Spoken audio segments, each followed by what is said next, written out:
నీ దగ్గరే ఉంటున్నాడు. నమ్మిన వాళ్ళందరూ చప్పట్లు కొట్టి దేవుని మహిమపడతాం పిల్లరా.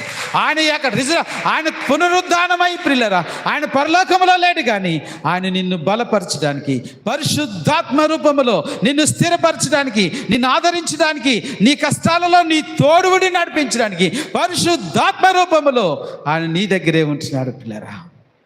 నువ్వెప్పుడైనా ఆయనను చూడొచ్చు, నువ్వెప్పుడైనా ఆయన దగ్గరికి వెళ్ళొచ్చు, నువ్వెప్పుడైనా ఏదైనా ఆయన అడగచ్చు. పునరుద్ధానము, ఈస్టరు అనేటువంటి మాట వాడకూడదు, కానీ పిల్లరా మీరు ఎప్పుడైనా వాడాల్సి వస్తే పునరుద్ధానము అనేటువంటి మాట వాడండి. దాని గురించి వివరాలు చెప్పడానికి నాకు సమయం లేదు, కానీ పిల్లరా ఆయన లేచాడు. ఆయన లేచిన దానికి అనేకమైనటువంటి సాక్ష్యాలు ఉన్నాయి. అందులో ఒక సాక్ష్యం ఏంటంటే ఈ ఖాళీ సమాధి పిల్లరా. ఖాళీ సమాధి పిల్లరా, అందరి సమాధులు ఈ రోజున భూమి పుట్టినప్పటి నుంచి ఇప్పటి వరకు ఉన్నటువంటివి అన్నీ మూయబడినటువంటి సమాధులైతే ఒక్క యేసు ప్రభు వారి సమాధి మాత్రమే తెరచినటువంటి సమాధి. హల్లెలూయా, హల్లెలూయా. ప్రియమైనటువంటి దేవుని బిడ్డలారా, ఆయన నీ కోసం తిరిగి లేచి ఆయన నీ కోసం మరలా రాబోతా అంటున్నటువంటి దేవుడు. పునరుద్ధానం ద్వారా నీకు జీవాన్ని ఇచ్చి ఈ జీవముతో నిన్ను నింపి, ఆయన పునరుద్ధానుడు అవటంతో అయిపోలేదు క్రైస్తవ్యం. ఆయన మరలా తిరిగి రాబోతున్నాడు.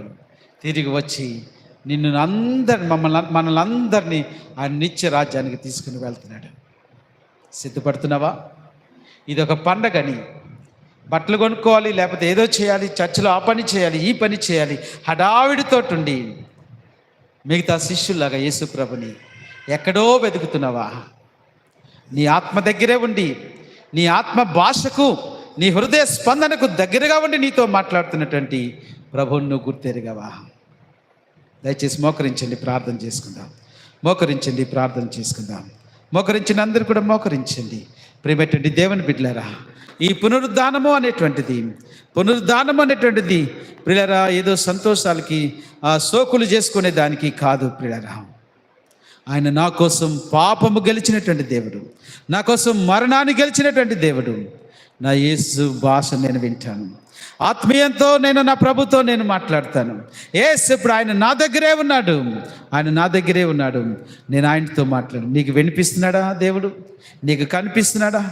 ప్రియులరా, ఒక అబల, ఒక స్త్రీ, ఒక పాపిష్టి స్త్రీ, 7 దయ్యాలు పట్టినటువంటి స్త్రీకి మొట్టమొదటిగా కనపరుచుకున్నప్పుడు నువ్వెంతో భక్తుడివి కదా, నువ్వు ప్రార్థన చేసినటువంటి వ్యక్తివి కదా, మరి నీకెందుకు కనపరుచుకోడు? ఆయన నీకు కనపరుచుకుంటాడు, కానీ నీ హృదయం సరిగా లేనటువంటి కారణంగా నిన్ను దాటి వెళ్ళిపోతున్నాడేమో చూడు. నీ హృదయం సరిగా లేనటువంటి కారణంగా నీతో ముచ్చటించడానికి ఆయన ఇష్టపడట్లేదేమో చూడు. నీ హృదయంలో నువ్వు పాపము పెట్టుకునేటువంటి కారణంగా యేసు ప్రభు వారి యొక్క రక్తముతో ఇంకా ఆ పాపాలను కడుక్కోకుండా అదే పాపాన్ని నువ్వు చేస్తున్నావు చూడు. నేను యవనొస్తున్నానని, నేను ఇంకా కొన్ని రోజులు ఈ లోకంలోనే ఉండాలని, కొన్ని రోజులు ఇంకా పాపము చేయాలని అనుకుంటున్నా, వాయిదాలు వేస్తున్నావు కదా. నీ వాయిదా తీర్మానాన్ని బట్టి దేవుడు నిన్ను దాటిపోతున్నాడు. నిజంగా వెతికినటువంటి మగ్దలేని మరియను దాటిపోలేదు నా యేసయ్య. ఈరోజు నిన్ను కూడా దాటిపోడు. నువ్వు వెతకాల్సింది సమాధులలో కాదు, నువ్వు వెతకాల్సింది ఎక్కడ మీటింగ్లలో కాదు. ఆయన ఉన్నది నీ ప్రక్కనే, ఆయన మాట్లాడుతున్నది నీతోనే, ఆయన కనపరుచుకోవాలనుకుంటున్నది నీతోనే. ప్రియ దేవుని బిడ్డ, దేవుని భాష నీకు అర్థమైందా? ఇంకా ఎంతకాలం దూరంగా ఉంటావు? ఓ ప్రియ దేవుని బిడ్డ, దేవుని దగ్గరకు రావడానికి ఇది సమయం కాదా? దేవుని పునరుద్ధాన శక్తిని, బలాన్ని పొందుకోవడానికి ఓ విశ్వాసి, ఇది సమయం కాదా?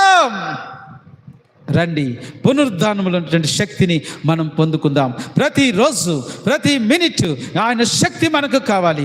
ఆయన జీవించుచున్నటువంటి దేవుడు, అది తరిగిపోయినటువంటి శక్తి, నిన్ను ఎంకరేజ్ చేయడానికి, నిన్ను బలపరచడానికి ఆయన తరిగిపోయినటువంటి శక్తి ఆయన దగ్గర ఉంటుండగా ప్రతిరోజు ఆ శక్తిని మనం ఎందుకు పొందుకోకూడదు? ప్రతి నిమిషము ఆ శక్తిని మనం ఎందుకు పొందుకోకుండా మన ప్రియులరా బలహీనులుగా మనం ఎందుకు ఉండాలి?